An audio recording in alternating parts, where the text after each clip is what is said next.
These are the Kincmo motorized roller shades, custom-made blinds that can open and close with a remote, and also connect to a smart home system.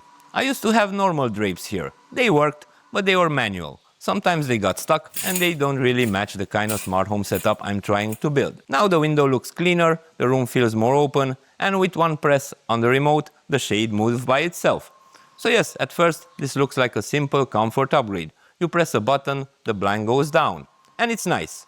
A quick note, Kincmo sent me this shade to test. So thank you for that. And if by the end of the video you think that this could work in your home too, I'll leave the affiliate link in the description. And now let's get back to the video. The more I thought about it, the more I realized that this can actually solve a few real problems. Too much light in the room, no privacy in the evening, having to open and close blinds manually every day, and in my case, the drapes would cover the radiator when they are closed. So instead of the heat going properly into the room, some of it gets trapped behind the fabric. That's why I'm curious to test these, not only because they are motorized, but because they make the room cleaner, more practical, and easier to control. And the smart home part is where it becomes more interesting. These blinds can connect through Matter, and depending on the setup, they can work with different smart home platforms like Google Home, Alexa, SmartThings, Apple HomeKit, and hopefully with Home Assistant as well. So in this video, I'll install the Kincmo motorized shade, test how it looks, test the privacy, the blackout performance, the motor noise, and then I'll try the smart control and the automation. Because opening blinds with a remote is nice, but when blinds can react automatically to your home, that's where it becomes interesting.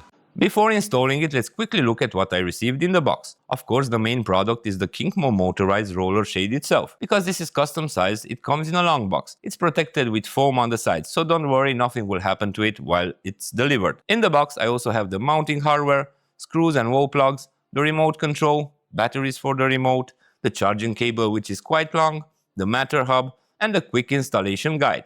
Oh, I almost forgot, I opted for a solar panel as well. So I can mount this on the outside, even on the window, and I could charge the roller shades straight from the sun. Now let's install the shade. For my setup, I'm using the outside mount because I want the shade to cover the window from the outside and give me better coverage on the sides. The manual shows the outside mount brackets positioned around 10 centimeters or 4 inches from each end of the shade. Because my shade has 3 brackets, I'll place one bracket about 10 centimeters from the left side and one about 10 centimeters from the right side, and the third one in the middle for extra support. Before drilling, I first center the shade above the window. My window opening is about 135.5 centimeters wide, and the shade is around 150.8 centimeters wide. So that gives me about 7.5 centimeters of extra coverage on each side. That extra coverage is important because it helps reduce light gaps and gives better privacy. Once I have the shade centered, I mark the bracket positions. This is the part where I really don't want to rush. Measure twice, drill once. I mark the bracket positions, drill the holes and the wall plugs, and start fixing the brackets into the wall. Before I fully tighten the screws, I check everything again with the level, because if the brackets are not straight, the shade will not look right. Once the brackets are secure, I can mount the shade into position. And here is the final result. Already the window looks much cleaner than before. The shade sits closer to the window, it looks more modern, and compared to my old drapes, it doesn't hang down over the radiator in the same way.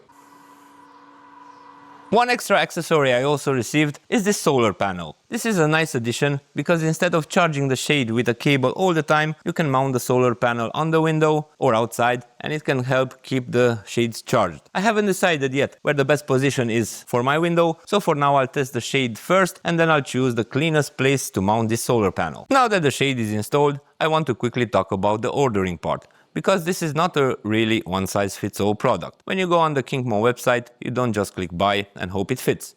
You build a blind around your room. You choose the exact size, inside or outside mount, the fabric, the color, the blackout level, the motor side, and the smart home option. And this is where you really need to think about your own window.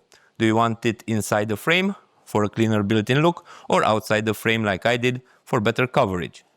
Do you want light filtering fabric so some daylight still comes through, or do you want full blackout for bedroom, office or media room where you have a TV? And even the motor side is something you should think about before ordering, because this can decide where charging port will be. So if your power outlet is on the right side, you probably don't want the charging cable on the left side of the blind. Another useful thing is that Kincmo also offers fabric samples. And honestly, for custom blinds, that makes sense, because a fabric can look one way on a website, but completely different in your room, with your light, with your furniture and your wall color. The samples are low cost, depending on the fabric set, so before ordering the final blind, it might be worth checking those first. For my setup, I went with the outside mount, blackout fabric and the smart home option, because I wanted something that looks cleaner than my old drapes, gives me privacy, and also lets me test Matter and hopefully Home Assistant later in the video. I'll leave the Kincmo website link in the description so you can check the different options and configurations there. Now let's get to the part I was actually more curious about, the smart home side. Of course you can use it with the remote, and even that is already nice. You press a button, the shade goes down. Press another button, it goes up. And you can stop it halfway if you only want to block part of the light. Simple, and for many people that might be already enough. But if you're into smart homes, the interesting part is not just controlling the shade with a remote. The interesting part is making it part of the house. These shades can actually work with different smart home platforms like Apple Home, Google Home, Alexa, SmartThings, and other Matter compatible systems like Home Assistant, Homey. So I'm not going to turn this into a 30-minute pairing tutorial, but I do want to quickly test the ecosystems I actually use. So I'll test it in Apple Home with an Apple TV 4K, in Homey, and of course I have Home Assistant with Matter support, so I'll try Home Assistant as well. The idea is simple. Can I add the shade? Does it show up properly? Can I open and close it from the app? And can I use it in automations? And the answer to all of these questions is yes, and I'll show you in the next part of the video. Because this part is the real reason I care about smart blinds. And because this is in Home Assistant now, I'm not limited to the original remote. So in case I lose it or something happens to it, it doesn't work, I can also use other smart home buttons, like IKEA Zigbee remote, and make one button open the shade, another one close it, or even trigger a full scene.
Now here are some automation ideas. For example, I have a Philips Hue outdoor sensor that also measures light level. So one very simple automation would be, when it gets dark outside, I can use the light level and close the shade automatically. Nothing crazy, nothing complicated, but it means every evening when privacy starts to matter, the blind can close by itself.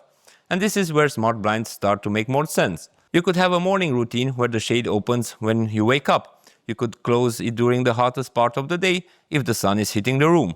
Or a very simple one, football mode. You sit down to watch a match, maybe even the World Cup, and instead of standing up because there is a glare on the TV, one scene can close the shade, dim the lights, and make the room better for watching.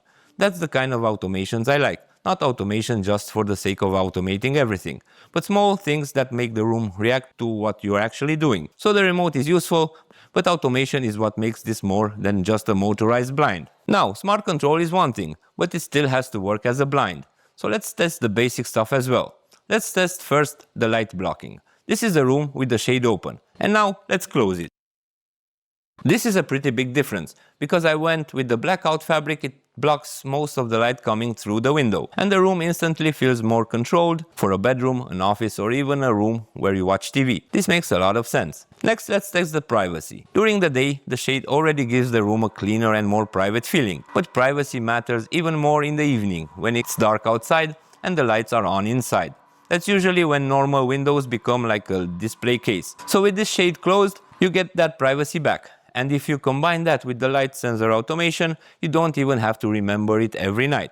It just closes when it gets dark. Next, let's test the motor noise. Let's listen. It's not silent, but it's not annoying either. You hear the motor while it moves, but after a few seconds it's done. And because this is not something that runs all day, I don't see the noise as a problem. The movement feels smooth, and I like that you can stop it wherever you want. Fully open, fully closed, or somewhere in the middle. And after seeing it installed, I also like the clean look. Compared to my old drapes, this looks like more modern and less bulky. It sits closer to the window, the room feels cleaner, and it doesn't cover the radiator in the same way the old fabric drapes did. So, the practical side is good, it blocks light well, it gives privacy, the motor noise is fine, and in the final look it's much cleaner than before. So, after installing it and testing it, I think this makes the most sense for people who want more than just normal blinds. If you only want to cover a window as cheaply as possible, then normal blinds or curtains will obviously do that. But if you want something cleaner, motorized, custom sized, and connected to your smart home, then this starts to make a lot more sense. For me, the biggest difference is not only that I can press a button, it's that this can become part of a routine. At night, it can close automatically, in the morning, it can open automatically. And when I want to watch something, I can make the room react with one scene. That's when it stops feeling like a gadget and starts feeling like part of the house. Of course, this is still a custom motorized blind, so it's not the cheapest way to cover a window. But if you care about privacy, light control, a cleaner room and smart home automation, then I think this is a really interesting upgrade. I'll leave the Kincmo website link in the description so you can check the different sizes, fabrics, motors and smart home options. And if you are ordering custom blinds, definitely take your time with the measurements and the options, because that part matters a lot. So that was my experience with the Kincmo motorized roller shade. Would you use smart blinds in your home, or do you think normal curtains are still enough? Let me know in the comments. And as always, if you found this useful, like the video, subscribe, and I'll see you in the next one.